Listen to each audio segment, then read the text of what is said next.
Dans l'introduction de la lettre aux Corinthiens, Paul déclare quant aux croyants de l'Église de Dieu qui est à Corinthe, à ceux qui ont été sanctifiés en Jésus-Christ, appelés à être saints, 1 Corinthiens 1, 2, afin que nous participions à sa sainteté, Hébreux 12, 10.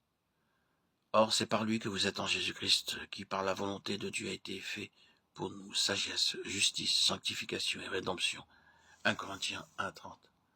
Paul déclare que nous avons été sanctifiés, mais que nous sommes appelés à être saints. Tout croyant est donc déjà sanctifié en Jésus-Christ, mais il doit le devenir en expérience.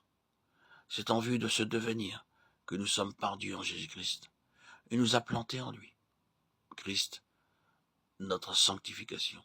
La sainteté est la nature même de Dieu, et c'est en apprenant à demeurer en lui, instant après instant, que nous devenons graduellement ce qu'en lui nous sommes déjà.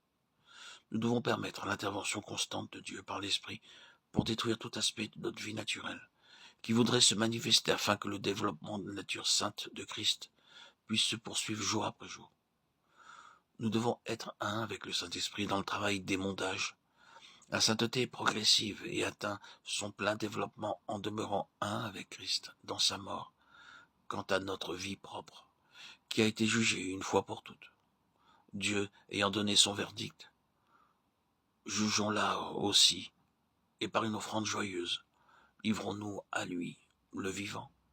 C'est pourquoi, frère saint qui avait part à la vocation céleste, Hébreux 3, 1, qui nous a sauvés et nous a adressé une sainte vocation selon son propre dessein, de Timothée 1, 9.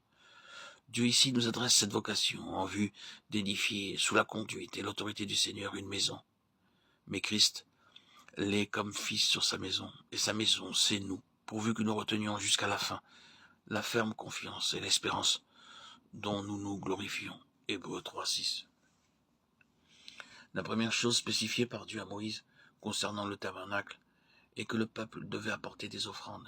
Exode 25, 1, 2.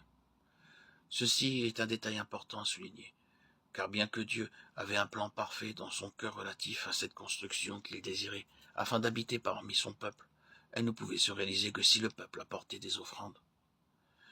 Il en est de même aujourd'hui. Dieu nous adresse cet appel non plus pour édifier une construction matérielle, mais une maison spirituelle dont chaque croyant est une partie, si toutefois nous nous livrons à lui entièrement.